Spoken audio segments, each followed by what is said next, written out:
E eu percebo que eu estava lá em maio de 2017. Foi exatamente quando eu entrei. Até conto sempre essa história, postei hoje. E 2 meses depois o Bitcoin despencou, caiu pela metade. E a sensação que eu tenho, conversando com todo mundo que está há muito tempo nesse mercado, é que na primeira queda você sente muito. Você fala, putz, sou o otário que estou pagando para alguém sair. Você se questiona. Porque normalmente quem entra no Bitcoin estudando fundamento, olha e fala, cara, isso aqui é um negócio sério, é bacana, vai subir, pode substituir algumas moedas e tal. Só que na primeira queda, é natural a pessoa se questionar. Cara, você vai olhar ali, caiu pela metade, caiu 60%, caiu 70%. Então, na primeira queda, se sente muito. Na segunda, você já se questiona um pouco. Depois de um tempo, a gente está batendo aí, se não me engano, 449 mortes do Bitcoin. Eu fui olhar hoje para atualizar. Talvez tenha morrido de novo enquanto está aqui. Mas aí vai passando o tempo, cara, você olha isso. Por exemplo, nos últimos 3 anos, quantas vezes a China já proibiu alguma coisa de Bitcoin? Cara, sei lá, 20, 30 vezes. Acho que foram umas 10, pelo menos. Cara, eu lembro de mineração de Bitcoin. China proibiu, aí caiu. China proibiu, caiu. China proibiu. Aí teve um dia que eu escutei e falei, cara, mas como é que ainda tem mineração na China se ela já proibiu 14 vezes, 15 vezes? Então, com o tempo, você vai ficando um pouquinho mais resiliente para quem investe em Bitcoin e Ether um pouquinho também. Quando a gente fala de altcoins é diferente. Por quê? Porque o cara que comprou Bitcoin nos últimos 2, 3 anos, ele, para trás, né, ele não perdeu nada de dinheiro. Porque subiu, caiu, subiu, caiu. Agora, quem entrou numa altcoin errada, uma ICX da vida em 2018, ele pode ter perdido 80% do patrimônio e provavelmente não vai voltar nunca mais, que é o caso da Luna hoje em dia. A Luna é uma altcoin, então. A Luna é uma altcoin. É tudo que não é o Bitcoin é altcoin. Tá. E aí acontece esse problema. Muitas pessoas podem estar nos assistindo falando, cara, mas eu não gosto de cripto, que eu perdi 90% do meu patrimônio. Mas perdeu em quê, cara? Em qual cripto, né? São 20 mil projetos. Então, acho que a grande discussão aqui é falar sobre cripto, mas também diferenciar o que tem uso do que não tem uso, né? O que é scam, o que não é. Bom, isso tudo eu acho que é muito importante de colocar, né? Porque Bitcoin não é o resto do mercado, ou pelo menos 99% do resto, como Luna, por exemplo, entendeu? Já aproveitando o tópico de Luna, Felipe, você quer mais... deixa eu perguntar, o que é scam? Golpe, esquema. Ah, tá. Esquema. Mas aproveitando o Luna, por exemplo, até muita gente está falando, não passou de mais um scam, de mais um golpe. Então, o que houve com esse protocolo? Para quem está assistindo a gente aqui.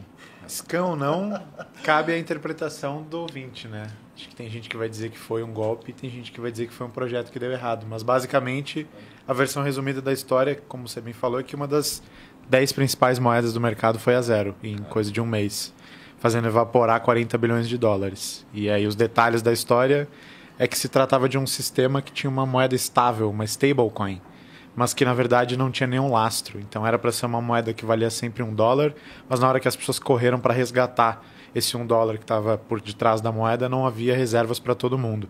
E aí rolou uma espiral da morte, uma crise de liquidez, o Bitcoin estava despencando e no meio de tudo isso acabou sendo mais um projeto que morreu dentre tantos que morrem em cripto. Então a versão resumida da história é essa. Mas esse morreu mesmo, né? Assim, até eu tuitei, né? Do pó vieste ao pó voltarás, porque esse virou pó. Morreu e não passa bem.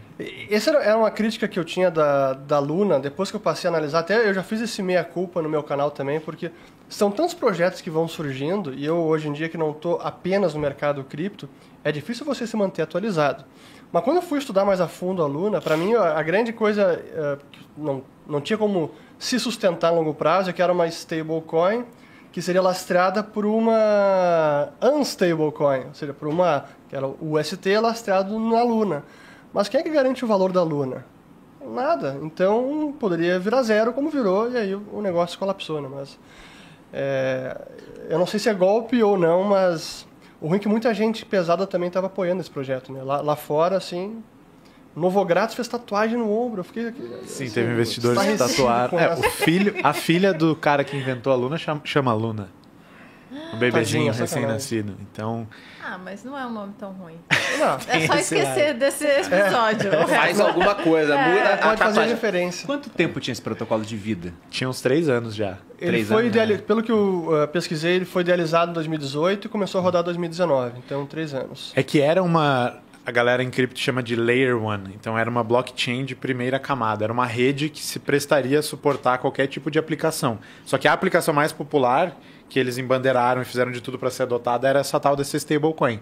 E existem no mercado outras stablecoins, que são moedas que em tese valem sempre $1, que são lastreadas por colateral, por garantias voláteis. Por exemplo, a DAI, que é uma das maiores stablecoins. Só que são colaterais, são lastros que são exógenos ao protocolo, são outro token. No caso da Luna, a mesma entidade tinha criado a stablecoin e o token pela qual ela seria resgatável. Então era um pouco autorreferencial, né? E foi aí que a confiança se quebrou. Fazendo uma analogia, daria para falar assim, é como se o governo aqui no Brasil, que tem o real, falasse, vamos criar o real dólar, que vai ser uma stablecoin onde $1 vale $1. Só que o lastro do real dólar é os nossos reais. Aí se o real cai muito, vai perder o lastro, mas você pode criar mais reais. Só que eles não são governo. Foi mais ou menos isso? Só que a diferença é que o real tem uma demanda mínima porque ela é a moeda de curso legal. Então, no Você é obrigado. Em última instância, você é obrigado a usá-lo para pagar impostos. No caso da Luna, não tem essa demanda mínima que é garantida pelo curso legal. Então, ela pode valer zero, como acabou valendo. Né? Foi interessante que a gente viu, foi uma hiperinflação e muito rápida em uma semana. Porque ao mesmo tempo que colapsava a demanda pela Luna, eles começaram a imprimir Luna para tentar sustentar a paridade do ST, e foi subindo de 300 milhões, e aí em poucas horas para bilhões, e chegou a trilhões. Hoje tem trilhões. Estou olhando aqui, são 6,9 trilhões. E era 300 milhões antes? Milhões, é. Então você viu, né? Foi a hiperinflação, o colapso da demanda e a hiperinflação da moeda. E vende BTC, né? 80 mil BTCs. 80 mil vendendo BTCs, BTC. Então eles também foram responsáveis provavelmente por um dump momentâneo. Sim, isso é verdade. No dia que eles começaram... Que eles também fizeram uma entidade chamada Luna Guard Reserve. Luna Foundation Guard. Luna Foundation Guard, que seria o banco central deles, gestor das reservas para garantir a paridade. Parênteses, cuja sigla LFG significa Let's Fucking Go, né? São espirituosos, pelo menos. Muito. E aí eles começaram a diversificar as reservas e sair do Luna e comprar também BTC. Até que foi uma jogada correta, mas não o suficiente para manter os 18 bilhões de UST que tinham já emitido. Eles tiveram 2 milhões em BTC para 18 bilhões de dólares emitidos. E aí naquele dia que começou a cair, eles torraram as reservas em BTC, ajudou a cair o preço do BTC. BTC Bitcoin. Mas não foi suficiente para manter a Luna. Um negócio interessante que estão... Bom, primeiro estão me zoando aqui que Luna tá igual o meu cabelo, que tá caindo. Eu acho isso vacilo. Tem muito cabelo na sua cabeça para falar que tá igual a Luna colapsou. E só um ponto aqui.